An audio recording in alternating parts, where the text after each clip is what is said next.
salaamaaleykum mbokki xarit ñuy seetaan fii ci sene24.com ñu ngi fii ci siège u RADDHO di kuréel goo xam ne dañuy xeex ngir yelleefu doomu aadama yi ñu jàkkaarloo ak Sadikh Niass mu nekk njiit li di kilifa bi di secrétaire général bi monsieur Niass li ñu lay jëkk a laaj ci question bi mooy mën nga ñu wax ci situation politique bu dëkk bi yéen nga nekk membre observateur société civile waaye itam nga nekk njiitu RADDHO ci yenn kàddu yi nga xam ne yenn ci ay responsable politique ñu ngi koy wax jëm ci wàllu fitna wala loo xam ne dina tax ba élection yi mën a am ay gàllankoor yéen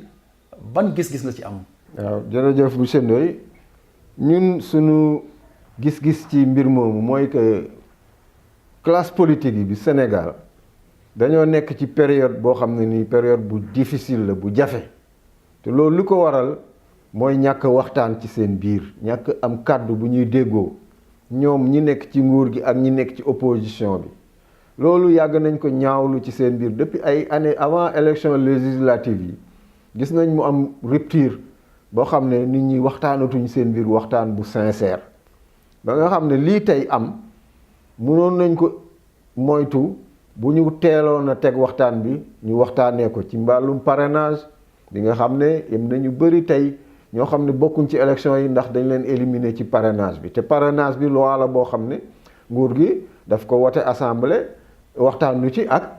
ku jéeg politique gi waxtaanu ci ak société civile bi ñu jël ko appliquer ko ci conseil constitutionnel manière fu nga xam ne nii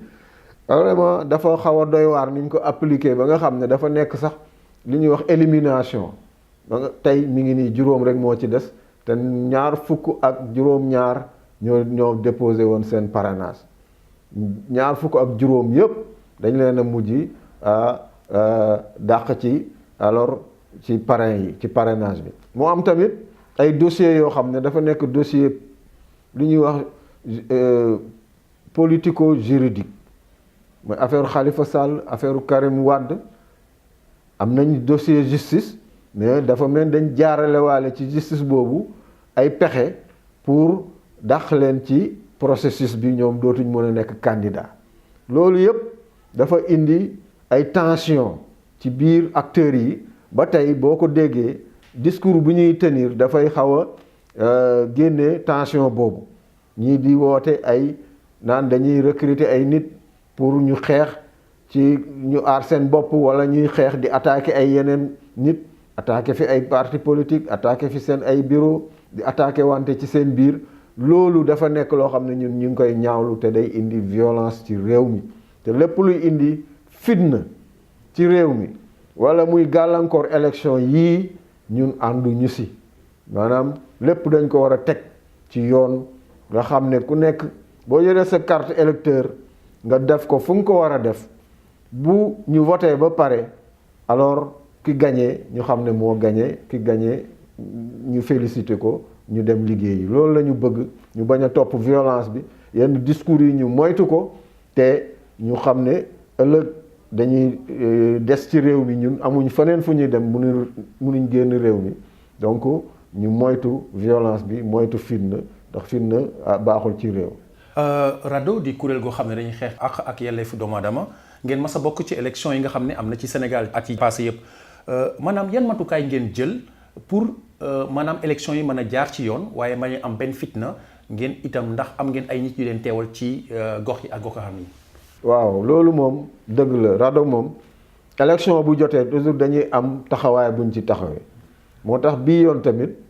am nañ taxawaay buñ ci taxaw ci biir kuréel gi ñuy wax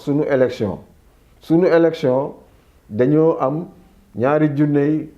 observateur ñoo xam ne bisu élection bi ñoom la ñuy tasaare ci réew mi ci 45 départements yépp dinañ fa am ñu fa taxawal di saytu élection yi ni ma lay waxee nii RADDHO mi ngi tàggat ñaari junne électeur observateur yooyu RADDHO mu ngi leen di tàggat fu mu ne nii fu mu ne pare nañ sax ci 11 régions yi fu mu ne nii ñetti région moo ñu dese pour ñu pare week-end bii di ñëw ak semaine bi ñëw dinañ pare liggéey boobu tàggat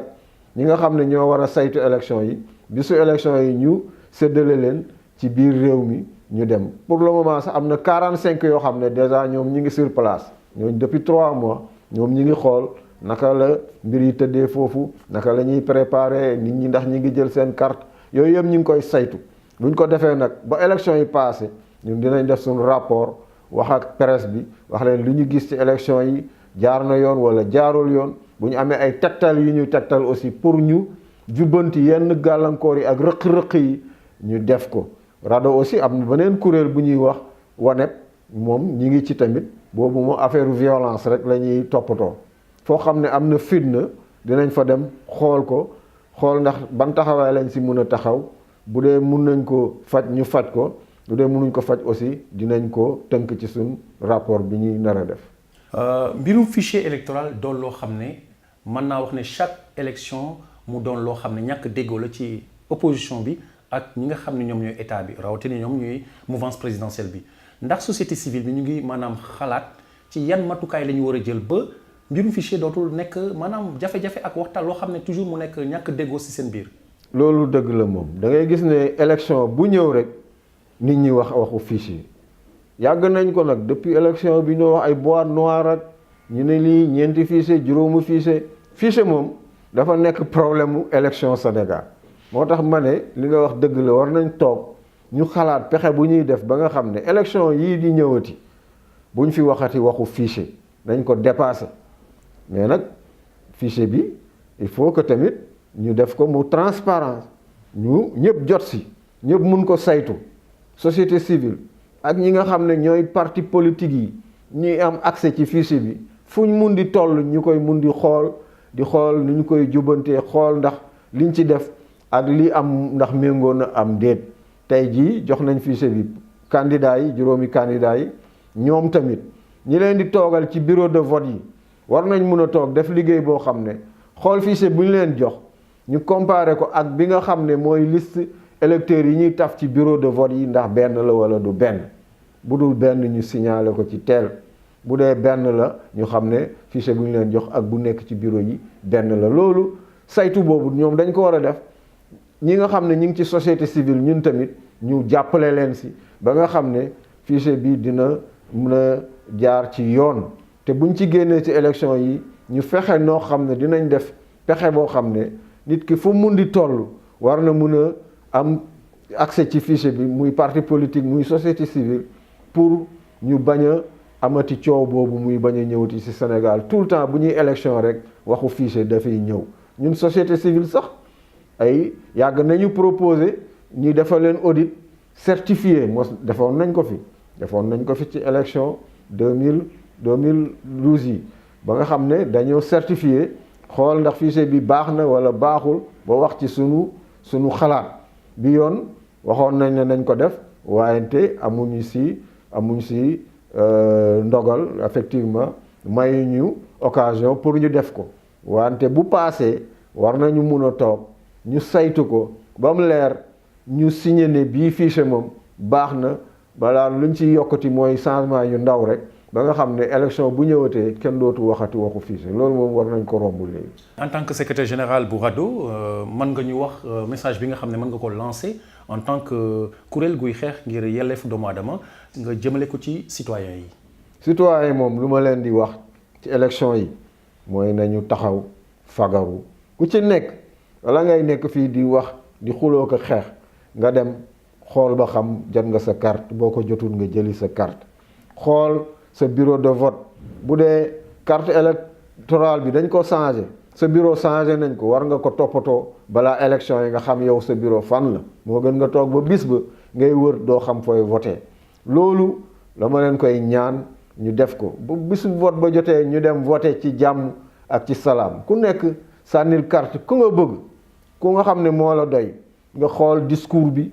xool li ñuy wax ndax li mu wax doy na la nga voteel ko ba pare ñu bi sa kër toog wala nga taxaw surveiller tamit ku nekk am nga droit citoyen bu nekk tey am nga droit surveiller sa vote ndax ñu ngi ko jaarale ci yoon wala jaarale wuñ ko ci yoon maanaam nga taxaw tem xar sa tànk tubéy ba